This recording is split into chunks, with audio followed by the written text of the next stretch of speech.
Alors aujourd'hui on va voir comment on passe d'un fichier SketchUp comme celui-ci, c'est-à-dire que là j'ai quelques éléments pris sur la warehouse, c'est une maison rapidement modélisée, à la même chose dans Unity. Donc on va voir comment on l'importe, comment on traite les matériaux, les textures, la lumière, comment on ajoute les décors, le HDRI, les effets de caméra, les colliders pour pouvoir... enfin ça je pense que vous maîtrisez. Voilà, donc c'est parti, on voit ça tout de suite.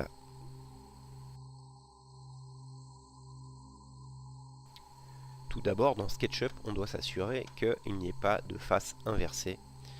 Auquel cas, dans Unity, cette face apparaîtrait invisible. Ce serait un petit peu embêtant. Donc, pour vérifier ça dans SketchUp, il faut faire apparaître ce menu-là, hop, qui s'appelle Style. Et on passe à la vue monochrome. Tout doit apparaître blanc. Donc moi, c'est le cas. Je vous montre si jamais on a une face inversée, ce qui se passe. Comme sur la maison, là je sélectionne la face du toit et je fais reverse face, inverser la face si vous avez la version française, et voilà comment ça apparaît. Alors ça peut apparaître bleu, gris, mais on voit que c'est pas la même couleur. Donc il suffit de cliquer sur cette face et de faire inverser la face, reverse face. Donc moi a priori il n'y a pas de souci de face inversée sur ce modèle, donc je peux revenir sur la vue normale. Hop. Et je peux exporter tout ça. Donc je vais exporter l'ensemble, je pourrais exporter que la maison ou qu'un élément en faisant un composant en faisant save as, enregistrer sous. Mais là je vais sauvegarder toute la scène. Donc je fais fichier, enregistrer sous.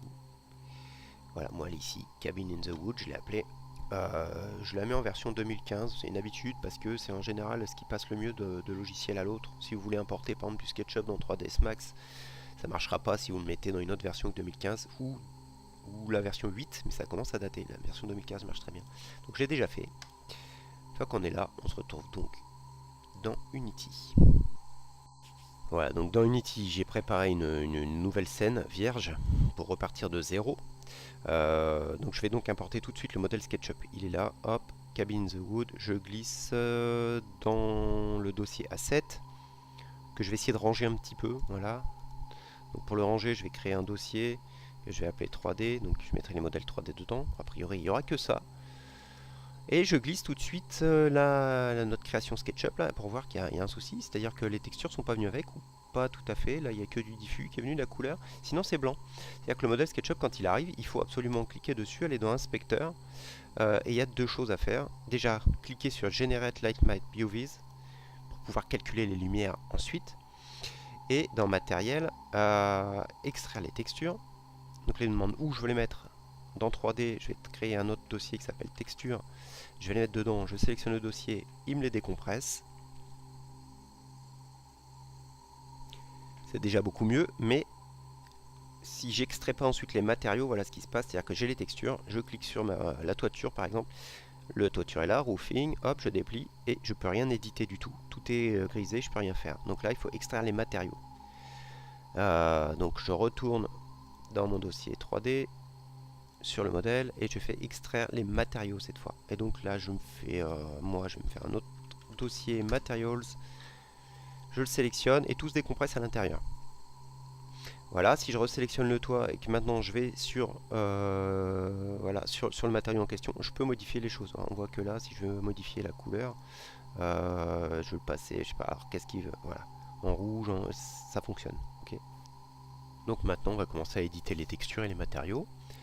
Pour faire ça, c'est simple, hein, je vais sur le projet ici, dans les assets, et je crée un nouveau dossier que j'appelle texture perso pour pas les mélanger aux autres. Donc une fois que je suis dedans, je vais chercher les textures que moi j'ai préparées, et elles sont là. Il y en a 4 pour faire les extérieurs, intérieurs, si j'ai besoin. Donc il y a des briques, du bois, de la toiture, des choses comme ça. C'est en train de s'importer.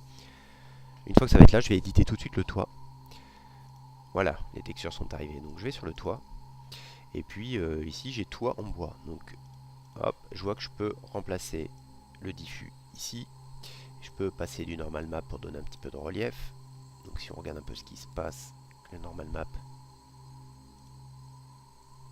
voilà ce qui se passe, ça donne une illusion de relief. Et puis je vais carrément mettre du displacement que j'ai ici dans IMAP. Et là, ça va clairement grossir. Je vais faire briller un petit peu. Et pour répartir la brillance, j'ai même une map spéculaire.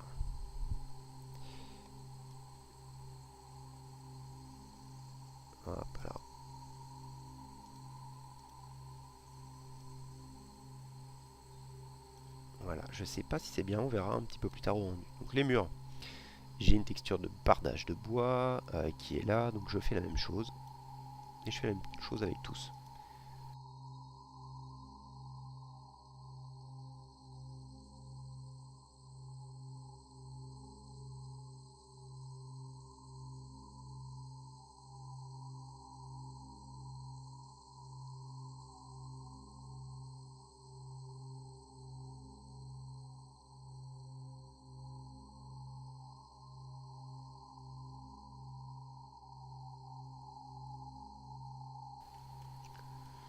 Voilà, je reste là pour les textures, puisque les textures du ponton là sont plutôt jolies, donc je vais les laisser comme ça. Par contre là sur le tonneau il reste quelques planches qui n'ont pas été traitées, donc je vais juste, ici je change pas la map, je change juste la couleur. Hop, je la passe dans le gris comme ça. Et voilà, on va voir maintenant comment on s'occupe du terrain.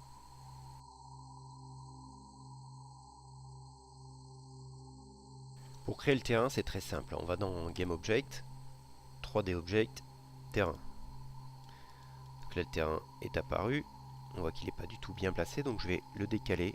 Il fait 500 par 500, donc je vais le décaler de moins 250 sur X et moins 250 sur Z. Ce qui fait qu'il va être au centre. J'en profite pour placer tout mon projet à 0, 0, 0 également. Donc là on a un problème, c'est que le terrain SketchUp et le terrain Unity sont un petit peu les uns sur les autres. Et je peux pas le désolidariser du reste. Donc ce que je vais faire, c'est que je vais prendre les trois éléments là. C'est étrange, je peux sélectionner les trois éléments mais pas le terrain. Et je vais les mettre tous les deux à 1 en hauteur sur Y. Voilà, donc là ça clip toujours. Et maintenant je vais descendre le tout à moins 1. Ce qui fait que ça, c'est sur le sol. Et c'est le sol de la maison maintenant qui clip. Mais la maison, je vais donc la monter un tout petit peu, elle seule. Mettre à 1,02, 2 cm au-dessus. Et puis ça, c'est censé être un ponton qui va sur l'eau, je pense, sur une jetée. Donc on va le baisser un peu pour que l'escalier touche le sol. Voilà. Donc là, la maison est bien placée sur le terrain est bien là. On va commencer par faire une chose, c'est créer un petit peu de relief sur le terrain. Donc je sélectionne le terrain et j'ai les outils ici qui viennent d'apparaître. Le premier permet de faire du relief avec les différentes brosses que j'ai à disposition. Donc là, je vais faire une brosse très grosse. Je vais monter l'opacité un peu et je vais casser les lignes d'horizon en faisant un petit peu des collines, des montagnes dans le fond. Et c'est la vue que j'aurai de la maison en fait. Ça c'est pour casser la vue. Celle-ci est peut-être un petit peu grosse, majuscule. Et je recommence avec un petit peu moins d'opacité peut-être. Hop. Et je vais faire des reliefs un petit peu plus doux maintenant. À l'approche de la maison, mais j'en fais. Je veux pas que ça reste plat. Faire un truc un peu bosselé, vraiment très naturel. Voilà, aux abords de la maison. On va hésiter à en faire quelques-uns et à lisser un peu si on a l'impression d'y être allé un peu fort. Mais là on n'avait pas d'arête, donc a priori on ne devrait pas être mal. On peut casser un petit peu les formes avec majuscule, ça permet de recreuser un petit peu dedans.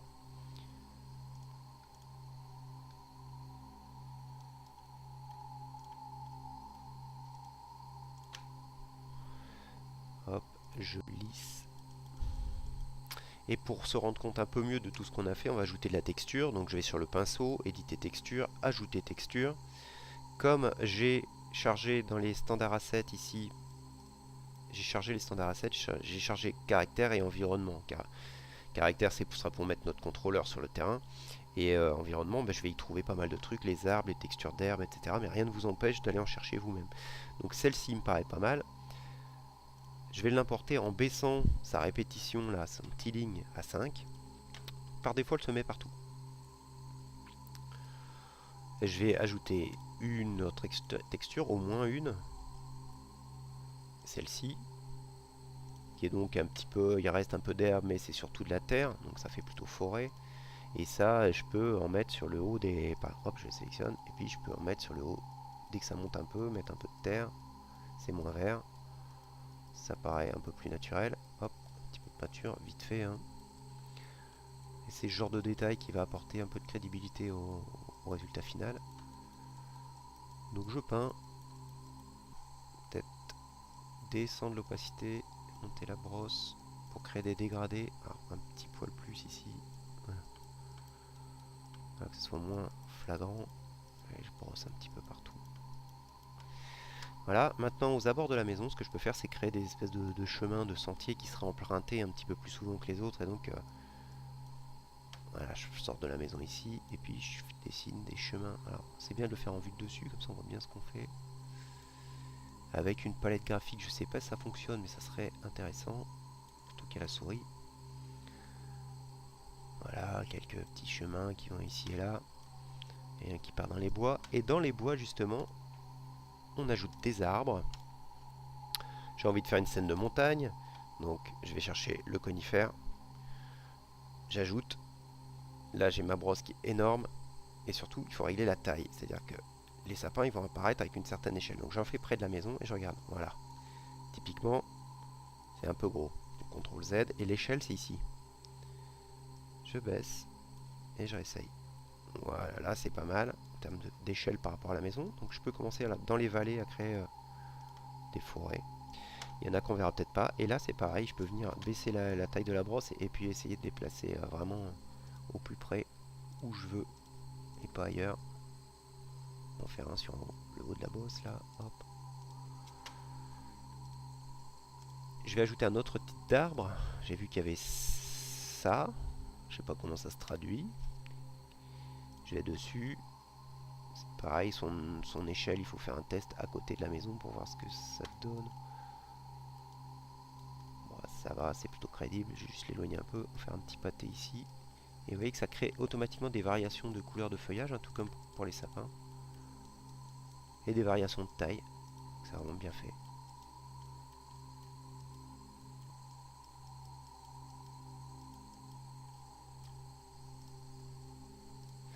Et voilà.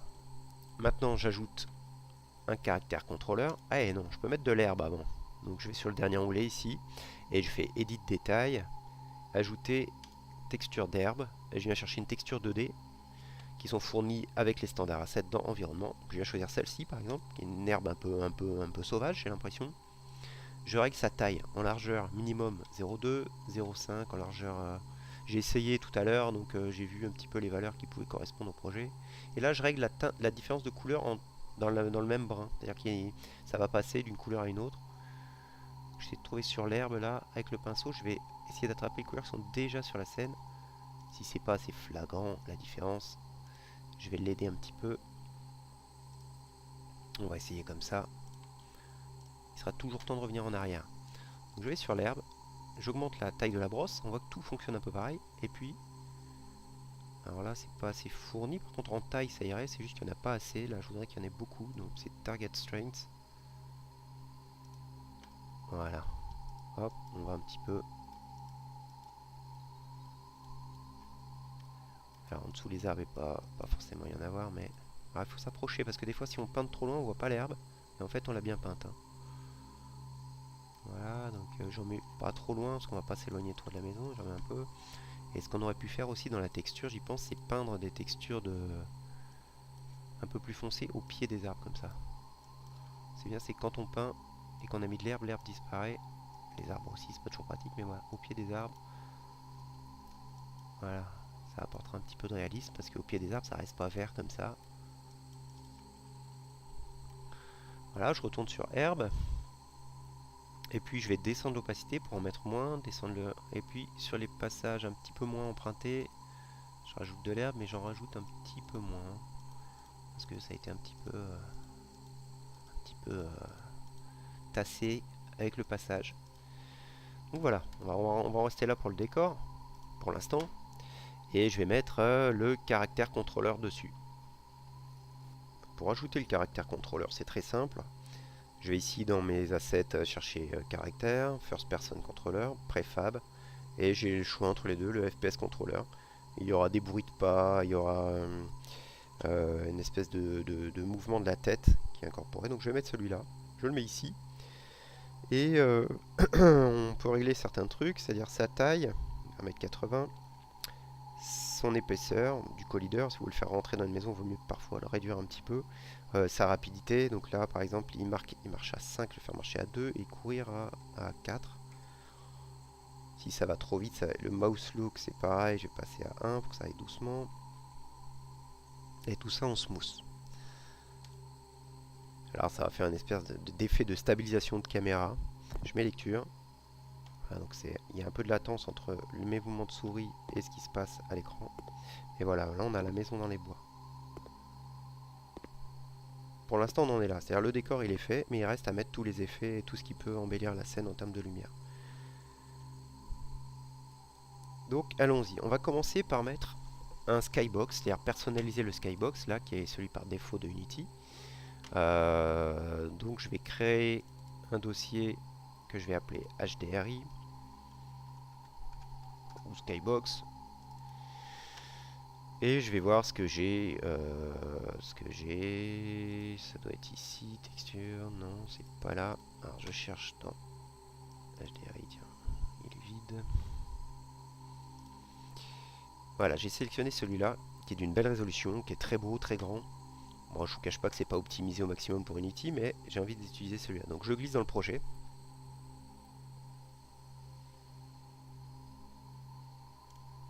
Il est importé. Là, je dois juste signifier que c'est un cube. J'applique. Je vais donc créer à côté, dans le même dossier, un nouveau matériel que je vais appeler Skybox Mountain. Et dans ses paramètres, je vais lui dire qu'il est un Skybox justement de type CubeMap. Voilà. Et là, il attend que je lui glisse mon CubeMap dans le Skybox. Voilà qui est fait. Dans l'onglet Lighting ici, si vous ne l'avez pas, l'onglet Lighting, il suffit d'aller dans Window Lighting pour qu'il apparaisse. J'ai ici le Skybox par défaut de Unity. Je vais le remplacer par le mien, le nouveau que je viens de créer. Hop. Et on voit que dans la scène, ça s'upgrade tout de suite, quoi. Donc là, un petit coup dans le jeu, et on va voir que tout de suite l'atmosphère donnée à la scène est différente, parce qu'on a un fond qui se marie plutôt bien avec.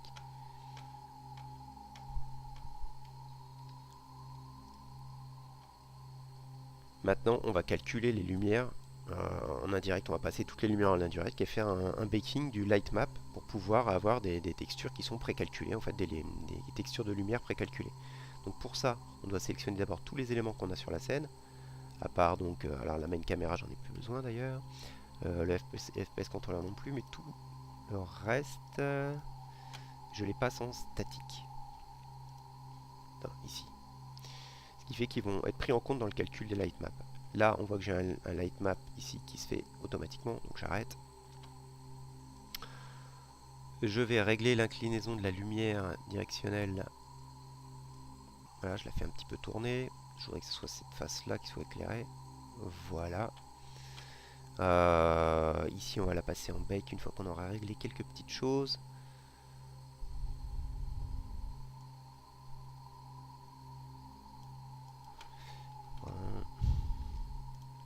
Voilà, je mets bake. C'est-à-dire que la lumière de la directional light va être intégrée dans le light mapping. Pour régler tout ça, on va dans l'onglet lighting.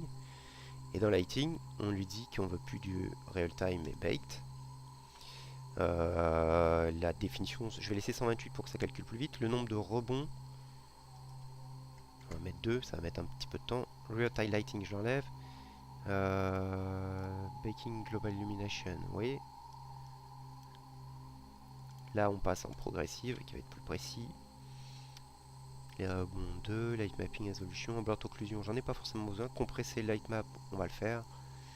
Je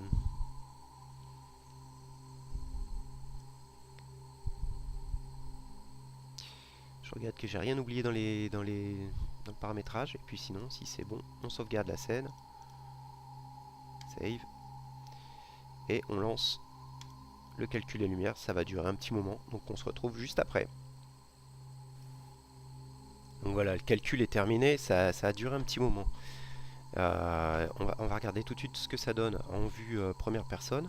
Donc je mets lecture et on va regarder. Voilà, donc c'est assez joli. Ça aliase un petit peu, mais les lumières sont vraiment bien, quoi. Les lumières sont bien plaquées sur les textures, il n'y a pas eu de souci. Alors à l'intérieur ça risque d'être un peu sombre, il y a de l'herbe. Bon, c'est une maison abandonnée. Bon, ça marche plutôt bien. Donc là on va ajouter des effets de caméra, on va ajouter... Ouais, déjà on va commencer par ça, les effets de caméra. Donc où est-ce qu'on trouve ça? Il faut importer dans votre projet, donc dans les assets ici, alors j'oublie tout le temps son nom, le post-processing stack. Donc je vais sur l'asset store et je prends le post-processing. Décidément. Bon, il devrait trouver. Processing. C'est gratuit. Voilà, c'est celui-ci. Donc je l'ouvre et je fais importer dans mon projet. C'est assez rapide. Donc ça va nous permettre de gérer tous les effets qu'il y a sur la caméra, le bloom, le motion blur, les corrections de couleurs éventuellement, mettre du brouillard, des réflexions, pas mal de choses comme ça.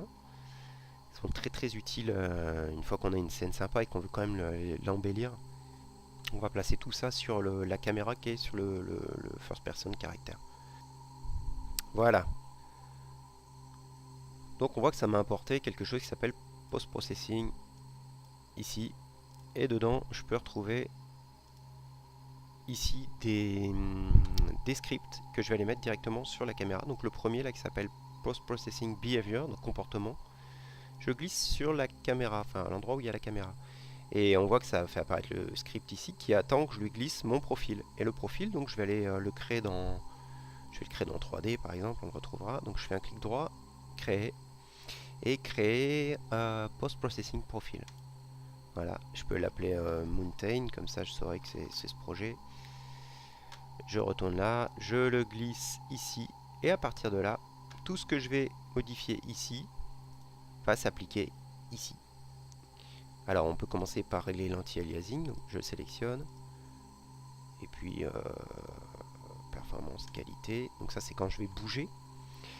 Ça va moins scintiller. L'ambient occlusion, on peut en ajouter même si on a un extérieur, ça va donner un peu de profondeur au feuillage justement, hop, comme ça.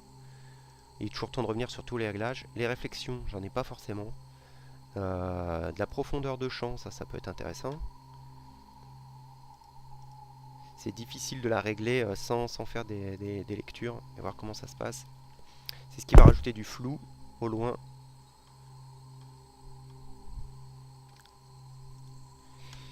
Ça n'a pas l'air trop mal, mais focale distance, je vais peut-être descendre un peu. Mettre à 3, hop, et on regarde ce que ça donne. En fait, il ne faut pas que le flou soit trop près, qu'il soit vraiment sur les parties un peu plus lointaines. Là, je le vois même pas, donc je vais descendre la focale distance, je vais mettre 2. Je fais lecture. Voilà, là c'est beaucoup trop près, puisque pour voir la maison nette, il faut que je m'approche beaucoup. Donc 3 c'est trop loin, 2 c'est trop près, qu'est-ce qu'on fait? 2,5. J'y vais un petit peu à tâtons, parce que si je me fie à l'image ici, c'est pas forcément le reflet de ce que je verrai en jeu. Voilà, c'est pas trop mal. Ça floute assez vite, mais ça me dérange pas. Donc profondeur de champ, et vous voyez qu'il y a d'autres réglages, hein. Il y a d'autres réglages possibles. Le motion blur, ça c'est intéressant, c'est ce qui va faire du flou quand je vais bouger.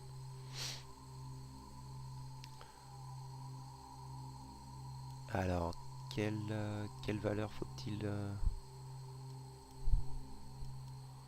vais augmenter là et je vais voir ce que ça donne. Donc c'est quand je bouge, c'est sur les mouvements de caméra, ce sont des flous de mouvements de caméra.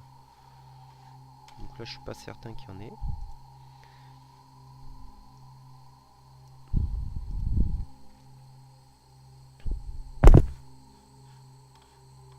Voilà, on voit que quand je bouge c'est flou. Quand ça s'arrête c'est pas flou. Il faut que je retire aussi l'espèce de lag que j'ai dans mes mouvements. Donc ça c'est dans le FPS controller. Ici j'ai mis smooth et smooth time est un peu grand. Donc je vais mettre à 2. J'aime bien pour faire des petites visites, un peu des petits plans de caméra. C'est bien d'avoir un peu de smooth, mais un peu trop c'est gênant aussi.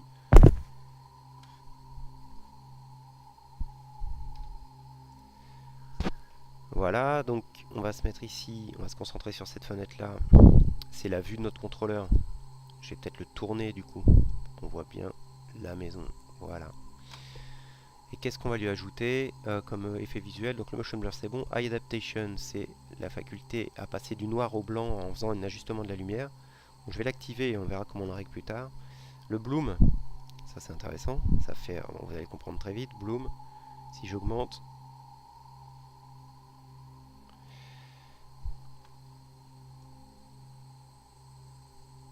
voilà. Hop. Je sais pas pourquoi il faut descendre à au point cette valeur. Voilà, c'est cette faculté à faire des glows de lumière en fait. Donc moi j'aime bien, là on va en mettre beaucoup sur la scène. Au point d'exagérer un petit peu, c'est pas grave. Que ça vienne jusque dans la caméra, voilà. On peut ajouter du brouillard. Alors le brouillard il s'active ici mais il se gère dans lighting tout en bas. Brouillard, et c'est pas super simple à régler. Donc fog, déjà on l'active. Donc là je vois qu'il est beaucoup trop fort puisque tout mon fond disparaît. Je vais descendre la valeur vraiment beaucoup, 0,1. Ce qui fait que le bloom a tendance à disparaître un petit peu. Ah ouais, ça me gêne. Donc il faut peut-être que j'aille dans mon skybox, ici, lighting, tout en haut. Skybox, le skybox perso, et que j'augmente un petit peu son exposition, sa couleur, on va essayer. Eh, beaucoup trop fort. En fait, le skybox c'est de la même couleur que le brouillard, donc enfin le fog est de la même couleur que la teinte du skybox, donc ça marchait pas. Donc voilà, là on a du brouillard et on a en plus du bloom. Alors le bloom, on va peut-être le baisser un petit peu quand même, parce que là il a tendance à un peu tout aveugler, donc hop, voilà, léger comme ça. Bloom, qu'est-ce qu'on a? Du color mapping, ça va modifier les couleurs. Donc si je mets filmique par exemple, c'est quelque chose d'un peu plus naturel, mais tout de suite ça tombe un peu. Et je vais exposer un peu plus. Voilà, donc on va peut-être avoir des teintes qui vont être plus réalistes, mais c'est pas forcément facile à régler. Donc par défaut à 1, peut-être monter un peu, 1, 2, 1,5, 1,5. C'est un peu fort, 1,3. Voilà, j'y vais à tâtons. Hein. Là, on a le réglage des lumières, des teintes de couleurs. Chromatic aberration sur la texture. User look, j'avoue que celui-là, je m'en suis jamais servi. Le grain, c'est juste à rajouter du grain sur l'image. Pas trop l'intérêt, c'est pour donner, enfin, si un effet à votre jeu. Donc là, aujourd'hui, j'en ai pas besoin. Et un vignettage, c'est les petits contours noirs comme ça qu'on va mettre classique et pas trop fort. Voilà, quelque chose comme ça. Et maintenant, si je mets lecture, alors j'ai la petite lueur du matin.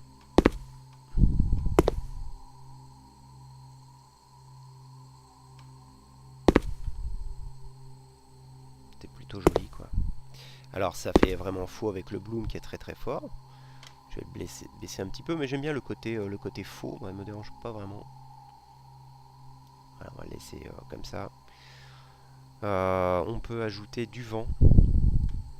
Et ça, le vent, c'est sur le terrain. Donc je sélectionne le terrain. Et je lui ajoute un composant wind zone. Alors, il faudra voir un petit peu quelle force on peut lui donner. Là, de base, il est peut-être un peu fort. On va essayer.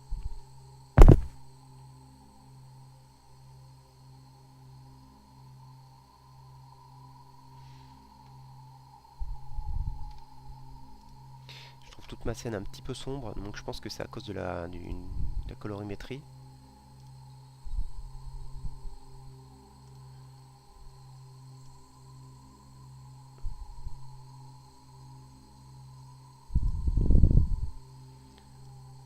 Teinte, on va pas toucher.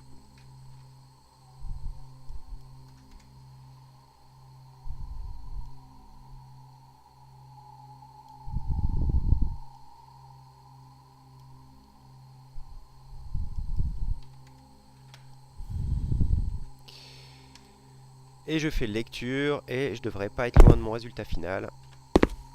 Voilà, donc le bloom toujours un peu fort, mais on a quelque chose qui est vraiment sympa. Plus crédible en tout cas que ce qu'on avait au départ dans SketchUp. Donc voilà, c'est tout à fait possible d'importer des modèles de SketchUp et rapidement de les intégrer dans un paysage qui est tout à fait crédible. Voilà la maison. Les lumières sont, le light mapping a fonctionné. J'ai pas eu besoin de passer par un logiciel, un éditeur de 3D plus performant pour faire des deuxièmes UV. Rien ne m'empêche de le faire. Voilà, donc le tuto est terminé. J'espère que ça vous a plu, que vous avez appris des choses. Et puis si c'est le cas, laissez-moi un petit commentaire, abonnez-vous et des avis positifs, un pouce bleu, enfin tout ce qu'il faut pour m'encourager à continuer. Voilà. Merci beaucoup et à bientôt.